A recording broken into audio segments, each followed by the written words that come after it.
ফিতরা আদায়ের সঠিক নিয়ম জানতে চাই। রমজান মাসে তাহাজ্জুদ নামাজের আগে বিদের সালাত আদায় করা যাবে কিনা? সাহরির শেষ সময় ঘোষণা করা হলেও যদি পানি খেলে বা অল্প কিছু খেলে রোজা ভেঙে যাবে কি? জাকাতের টাকা দিয়ে কি এতিমখানায় এতিমদের ইফতার করানো যাবে? জুমার দিন মহিলারা কয়টা বাজে জোহরের নামাজ পড়তে পারবে? তারাবির নামাজ না পড়লে কি রোজা হবে? যে সর্বনিম্ন কত নগদ অর্থ বা স্বর্ণ থাকলে জাকাত ফরজ হয়? শরীরে রক্ত বের হলে কি রোজা ভাঙা হবে? রমজান মাসে ভিতরের সালাত কি ইমামের পিছনেই পড়তে হবে নাকি একাও পড়া যাবে? জাকাতের টাকা দিয়ে কোনো এতিম বিধবার ঘর করে দেয়া যাবে কিনা? স্বপ্ন দর্শন হলে রোজা ভেঙে যায় কিনা? রোজা রেখে তরকারির লবণ টেস্ট করে থুতু ফেলে দিলে কি রোজা ভঙ্গ হয়ে যাবে? বিয়েতে পাওয়া স্বর্ণের কি জাকাত দিতে হবে? রোজা থেকে ঘুমের মধ্যে স্বপ্নে কিছু খেতে দেখলে কি রোজা নষ্ট হবে? যে দোকানদার রোজা রাখে না তার দোকানের কোনো খাবার কি খাওয়া যাবে? ছোট বাচ্চা থাকা 20 রাকাত তারাবি নামাজ পড়তে পারে, কষ্ট হয়, সেক্ষেত্রে নামাজ কমিয়ে পড়া যাবে কিনা?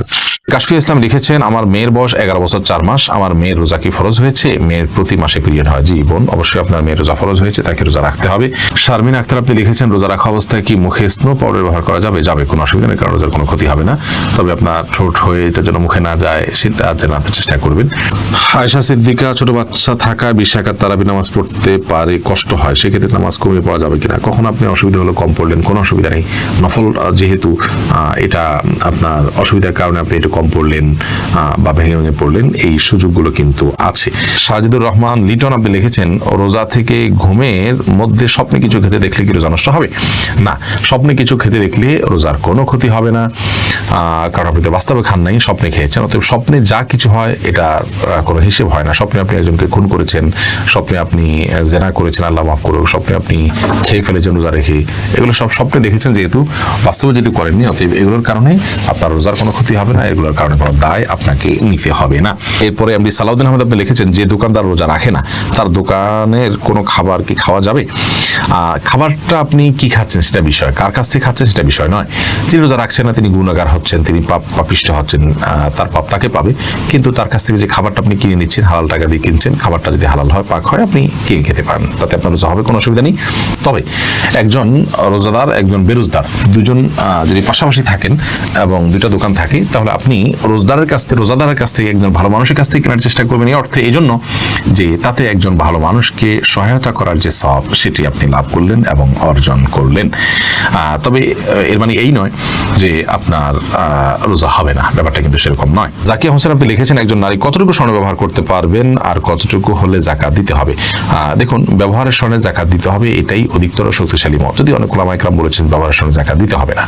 অতএব আপনি কতটুকু স্বর্ণ ব্যবহার করছেন এটি ইস্যু নয়, আপনি যতটুকু স্বর্ণ ব্যবহার করছেন নেশাবে পড়ছে কিনা, নেশাবে পড়লে আপনাকে জাকাত দিতে হবে, সেটা কম হোক আর বেশি হোক, যদি নেশাবে হয় আপনাকে জাকাত দিতে হবে। স্বাধীন আইডি থেকে আপনি লিখেছেন, বিয়েতে পাওয়া স্বর্ণের কি জাকাত দিতে হবে? আপনি কোথায় পেয়েছেন এটা ইস্যু নয়, যদি আপনার কাছে 1 বছর থাকে এবং নেশাব পরিমাণ হয় আপনাকে জাকাত দিতে হবে। এর পরের প্রশ্ন হলো, সানজি ইসলাম শশী আপনি লিখেছেন, রোজা রেখে তরকারির লবণ টেস্ট করে থুতু ফেলে দিলে কি রোজা ভঙ্গ হয়ে যাবে? না বোন, এর কারণে রোজা ভঙ্গ হবে না। আপনি টেস্ট করার জন্য জিহ্বার আগায় 1-2 ফোঁটা আপনি ঝোল নিলেন, এরপর এটাকে থুতুর সাথে আপনি ফেলে দিলেন, পরিষ্কার করে ফেললেন, তাতে ইনশাআল্লাহ তার রোজা ভঙ্গ হবে না। কিন্তু একান্ত প্রয়োজন না হলে এটা না করাটা ভালো। ইমতিয়াজ রহমান সাইম লিখেছেন, স্বপ্ন দর্শন হলে রোজা ভেঙে যায় কিনা? না, স্বপ্ন দোষের কারণে রোজা ভাঙে না। দাদি নানি আইডি থেকে আপনি লিখেছেন, জাকাতের টাকা দিয়ে কোনো এতিম বিধবার ঘর করে দেয়া যাবে কিনা? জাকাতের টাকা দিয়ে ইয়াতিম অথবা কোনো বিধবাকে আপনি ঘর করে দিতে পারেন যদি তারা জাকাতের হকদার হয়। এতিম হলেই যে জাকাতের হকদার হবে এমনটি কিন্তু আবশ্যক নয়, বিধবা হলেই যে জাকাতের হকদার হবে এমনটি কিন্তু আবশ্যক নয়। একজন ভদ্র মহিলা, তার স্বামী মারা গেছেন, তিনি বিধবা হয়েছেন, কিন্তু তার এত সম্পদ আছে যেটা দিয়ে তিনি চলতে পারেন, তাহলে সেক্ষেত্রে তিনি জাকাতের হকদার নন। এতিমের ক্ষেত্রে একই কথা প্রযোজ্য।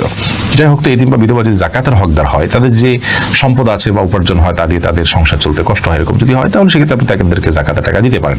জাকাতের টাকা না দিয়ে তাদের যদি ঘরের নিড থাকে, যে তাদের নিরাপদে থাকার মতো কোনো ঘর নেই, সে প্রয়োজন থাকে এবং টাকা দিলে তারা হয়তো নষ্ট করে ফেলবে, আপনি তত্ত্বাবধান করে তাদের হয়ে ঘর নির্মাণ করে দিলে জাকাতের টাকা দিয়ে এটা জায়েজ হবে। এমনি সাব্বির মোল্লা আপনি লিখেছেন, শরীরে রক্ত বের হলে কি রোজা ভাঙা হবে?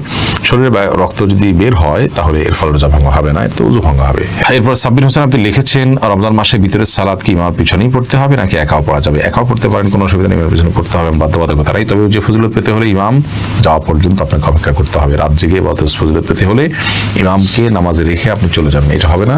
বরং আপনি প্রয়োজনে অপেক্ষা করতে পারেন, দুপুজি কি রাজখাদ্য করলেন, এর বিতির শেষে সবাই যখন গেল আপনি তখন বের হলেন। মিফতাহুল জান্নাত এর থেকে আপনি লিখেছেন সর্বনিম্ন কত নগদ অর্থ বা স্বর্ণ থাকলে যাকাত ফরজ হয়। দেখুন, এটা যেহেতু স্বর্ণ এবং রূপার উপরে নির্ভর করে, এই জন্য স্বর্ণ এবং রূপার মূল্য যেহেতু উঠানামা করে, এই জন্য ফিক্সড অ্যামাউন্ট বলাটা জটিল।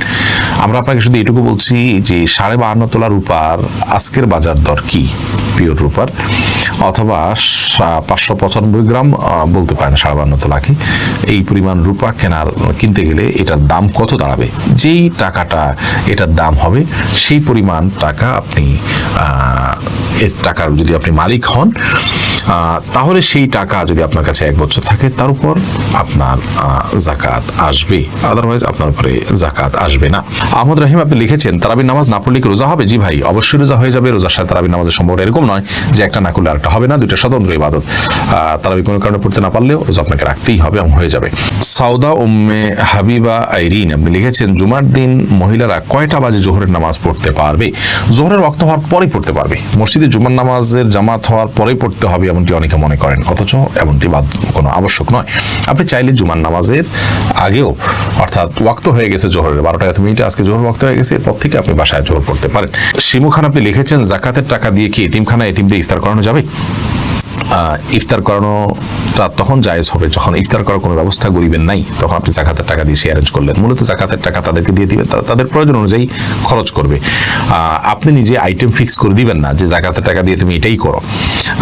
অনেকে হয়তো মনে করেন যে এটা আমি ইফতার করালাম, এটা একটা মানে দৃশ্যমান কিছু হলো, তাহলে সেক্ষেত্রে তো এটি রিয়া হয়ে গেল, লৌকিকতা হলো, এটি তো গুনাহের কারণ হতে পারে। বরং অতএব এই বিষয়ে আমাদের সাবধান থাকতে হবে। তাহিয়া আপনি লিখেছেন সাহরির শেষ সময় ঘোষণা করা হলেও যদি পানি খেলে বা অল্প কিছু খেলে রোজা ভেঙে যাবে কি?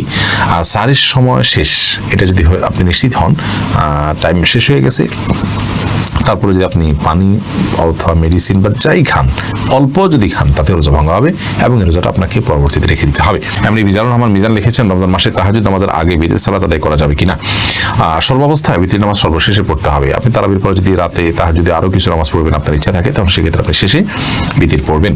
মিনি বয় করিম আপনি লিখেছেন ফিতরা আদায়ের সঠিক নিয়ম জানতে চাই, সঠিক সময় জানতে চাই। ফিতরা আদায়ের সঠিক সময় হলো চাঁদ উঠেছে শাওয়াল মাসের, অর্থাৎ ঈদের চাঁদ উঠেছে তখন থেকে নিয়ে ঈদের নামাজের আগ পর্যন্ত, এই টাইমটার মধ্যে, রাতের মধ্যে, সকাল আগে আগে আপনি গরিবের কাছে পৌঁছাবেন। এটা হলো ফিতরা আদায়ের মূল টাইম। এই সময়ের মধ্যে এত অল্প সময়, শর্ট টাইমে ফিতরা আদায় করা যদি কঠিন হয় মনে হয়, তাহলে 2-1 দিন আগেও ফিতরা আদায় করাকে জায়েজ বলেছেন ফুকাহায়ে কেরাম।